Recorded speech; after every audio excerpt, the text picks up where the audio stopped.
What's up, gang? It's Chris Angel coming at you for another episode of Marketing for the Rest of Us. We just keep cranking out episodes. This is episode 387. Last night I said it was 385, but that's because truth be told, what I do to create the text of this in this post is I copy yesterday's text, paste it in today's post, change the episode number, and then change all the relevant text at the top of the post. And so sometimes the first thing I see is the episode number, and yesterday I saw 385, so I said 385. In fact, it was 386, and today is 387. So I am coming to you from my garage. Can you see this? Behind me are there's over 50 8-foot 1x4s, which I'm getting ready to use or build privacy fence in the back of my yard. So I thought that'd be a nice backdrop, and maybe we'll get into some relevance there here in a minute. But I wanted to start with picking up where we left off last night. Yesterday I was talking about what was I talking about with you yesterday? Well, let's start with what I want to talk about today and see if I can't tie that together. So I was in a hypnotherapy session this morning, and I was talking about just where I've felt frustrated lately, stuck, floating, without a purpose, maybe, which is weird because as I've said in past episodes, I feel more aligned in my work than ever before, and I'm coming off my best year in business. So, but if you rewind just several episodes to the series I did on anger, and how what I've been using for 20 years in business is anger as the energy to show up and produce a result. What I've been using for energy in business is the energy of anger to produce a result. So you can go back to previous episodes to look at that. Just look for the title about anger. What's the good news is, in the last 30 days, I have separated myself from the energy of anger. Now, here's the downside. Because that was such a familiar energy to produce a result, and I've chosen to not use that energy to create things, I am now I now don't have the predictable energy to produce that result. So what I'm doing now is sort of floating, right? I'm sort of floating in limbo with not producing much of anything. It's a conscious choice at some level of choosing not to use anger to produce results. The flip side of that is that I get to experience this feeling of limbo. I'm in many ways unmotivated to do stuff. Hence the project behind me that you see with all these boards, right? Like, this is a house project and it's giving me something to do. But as I was saying last night, there's this weird friction between having goals, wanting to produce results, and on the flip side of that, choosing my freedom and being free from having to produce results. And so here we are today, right, in this episode, and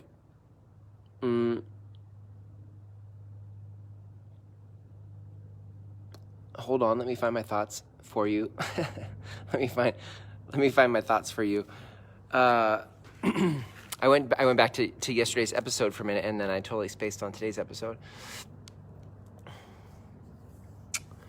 Let me see if I can't find. Hang on, can I find that? No. All right. It would be awesome if I could find my text from today.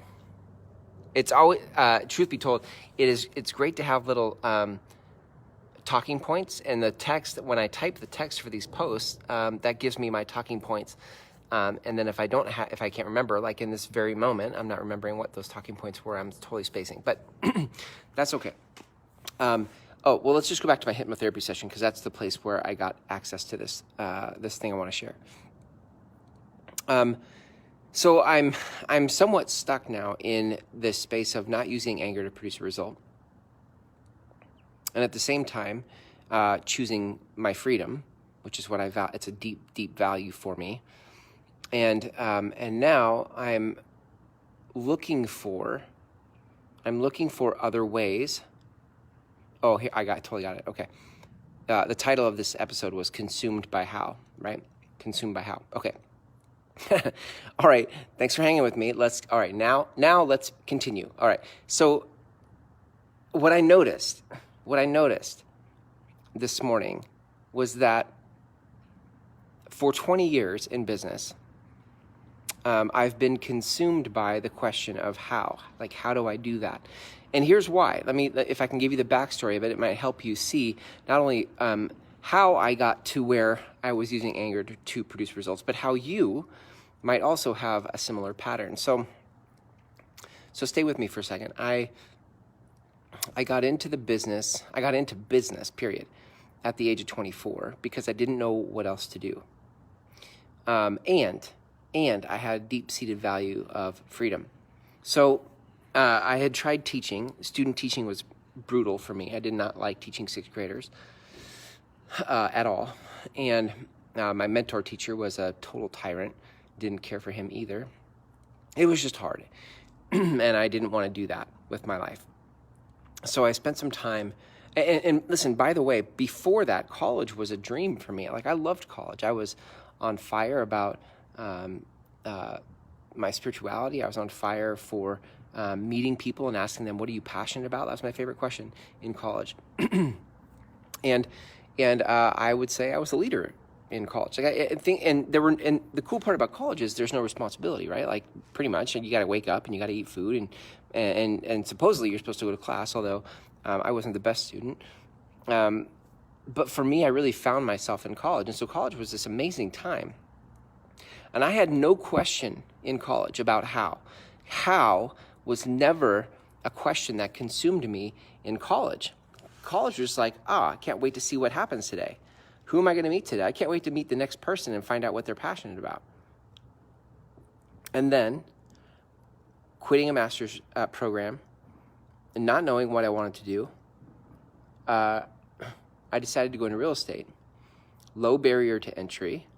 I could say that I was intrigued by the money and the business model and all that, but really for me it was like an easy entry and lots of freedom. So that's what I did. Here's the hard part. I got into business and I didn't in all of a sudden, right, in a moment, I didn't know what to do. I didn't know how to produce a result. In college, I had produced results by just following my heart. But as an adult in the real estate industry, following my heart didn't equate to a paycheck. I had followed my heart for 3 months in real estate, right, starting out, and I depleted my savings and had no money. It took me 9 months to make my first sale. So the whole strategy of following your heart didn't pay my bills. And I was all of a sudden consumed by, how do I do this? How do I do this? How do I do this? And for the next 19 years, I would, to this day, be consumed by the question of how. How do I do this? How do I do this? How do I do this? That's the hard part. I think the hard part about how, asking the question, how do I do this, is it is almost an unanswerable question, because you're asking a tactical thing when in fact I think the source of your question is a spiritual thing. You're asking, how do I do this? But what you're really wanting, I'll put it in my text here, or my tense, but what I really wanted was to be able to live my life from a place of love and faith and spirituality, following my bliss, all the things we love to hear, right? Like, yes, follow my bliss. That sounds amazing.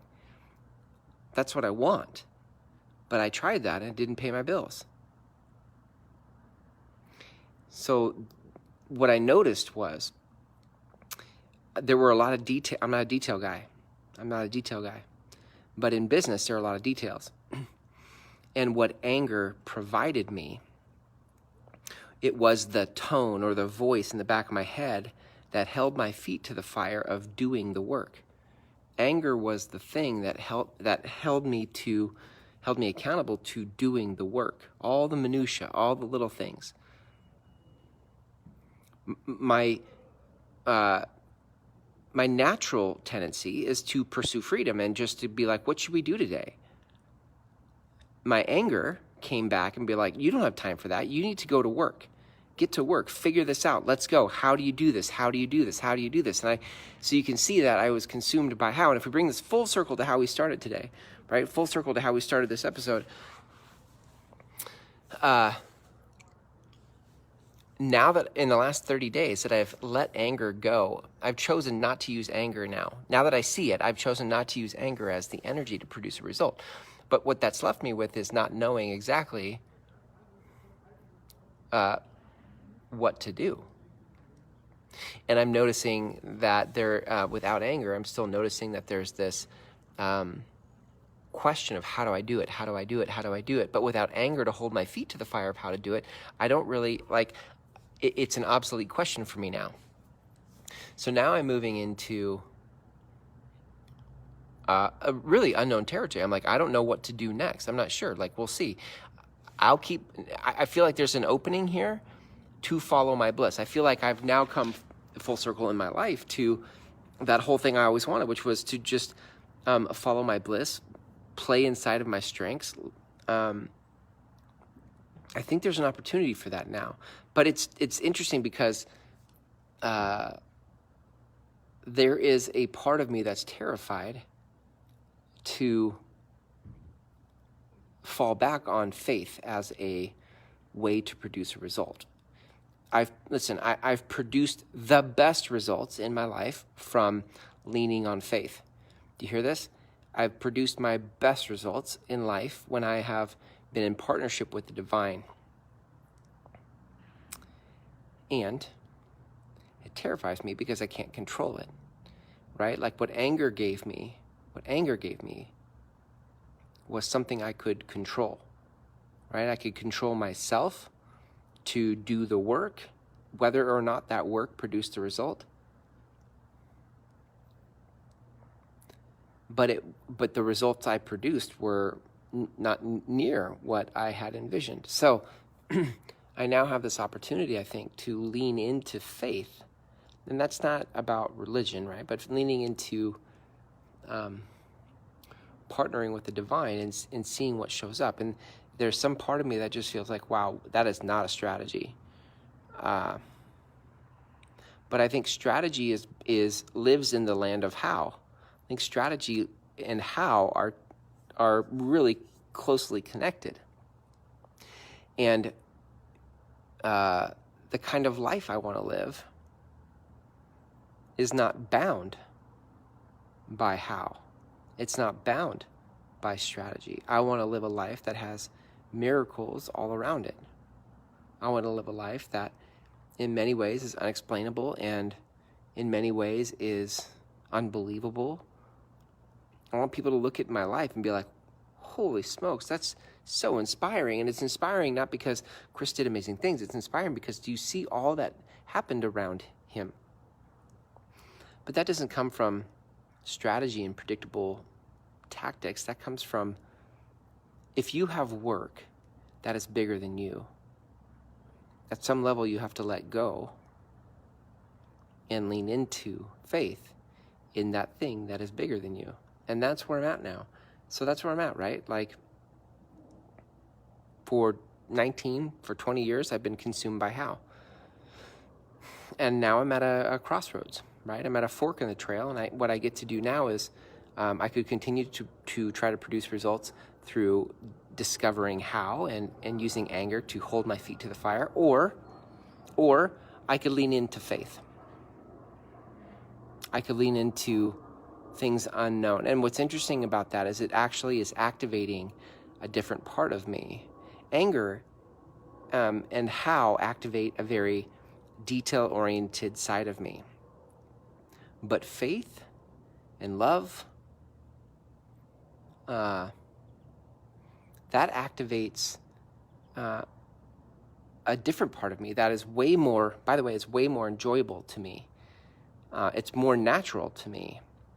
And I've just been terrified to embrace it for 20 years because I just felt like it wasn't a strategy. I felt like I tried that before and it didn't produce a result for me early on in business, right? 20 years ago, faith didn't produce a result for me. But now I'm coming back to this. It really is a strength of mine, and I've suppressed it for a long, long time. I have great faith, and I've been afraid to use it because it's felt like a cop-out in the business world. In the business world, faith is not a strategy. But as a spiritual being, having a minor physical experience for 80 to 100 years, faith is the best strategy. It is like the thing that you could stay connected to your source, that you could stay connected to the divine and partner with. I mean, these are the kinds of books I love to read, where you read a story about someone who, one of my favorite books is Untethered Soul by Michael Singer, right? And so great because he talks about all he ever wants to do is do his yoga poses, and he took a company public. And all he ever wanted, it was like business was almost an annoyance to him. He was like, okay, I guess I'll do that. That's fine. But all he ever wanted to do was his yoga poses. I read stories like that and I go, oh my God, that's amazing. That's so amazing. I want that, right? Like for somebody who values freedom, get this, right? For somebody who values freedom, what could be better? What could be better than wanting to, for me, it's not doing yoga poses. I don't wake up in the morning and be like, God, I really want to do some yoga poses. What turns me on is like getting to know people and asking them, what are you passionate about? Like what turns you on? What do you want to do in the world? What is your thing? Having conversations, that's I love that. What if all I ever did was have conversations with people about what turned them on and listen to them in a way they've never been listened to before? And when they were done with that conversation, they felt more gotten and heard and seen than ever before, and they chose to do something with it. And from that space, some blessing, some providence, some provision rained down on me. Well, that's where I'm at now. That's what I'm considering. Right? Because what I know is I'm not using anger anymore to hold my feet to the fire to do the details of things. Conscious choice. It's a conscious choice. And so now we get to see where this goes. And that can be an uncomfortable thing. So let me turn the mirror around to you for a minute. Right? I've spent probably, I can't see the time in this video. I've spent a good 10 to 15 minutes probably now rambling to get to this place of turning the mirror back to you. You also, if you are in business, and you are frustrated to any degree, my invitation is to look beyond how. That you, for a long time now, like me, have been looking for how to break through. How do I do this? How do I do this? How do I do this? And you have been consumed by the question how. And you, like me, have probably used a negative energy to hold your feet to the fire. Maybe for you it wasn't anger. For me it was anger. Maybe for you it was criticism. That holds your feet to the fire to do the work. Maybe for you it was comparison that held your feet to the fire. Maybe for you it was perfectionism that held your feet to the fire. But there's been some negative energy that you've used for years to make you produce a result. And you, like me, have experienced the lid that is to your results, to your work. And not just to your results in your work, but to the quality of your life and what this is for you. And you, like me, are, I'm guessing, a spiritual person. Like you also would love the idea. You love the idea of A Course in Miracles. You love the idea of the law of attraction. You love the idea of serendipity and there's no such thing as coincidences, right? You love this idea that you have a partnership with the divine. And what I'm learning is that I have to let go. I have to let go of how. I have to let go of how. I have to let go of how. And if I let go of how,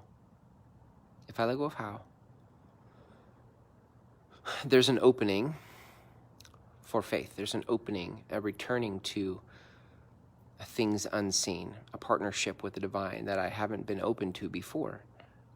So that is the choice.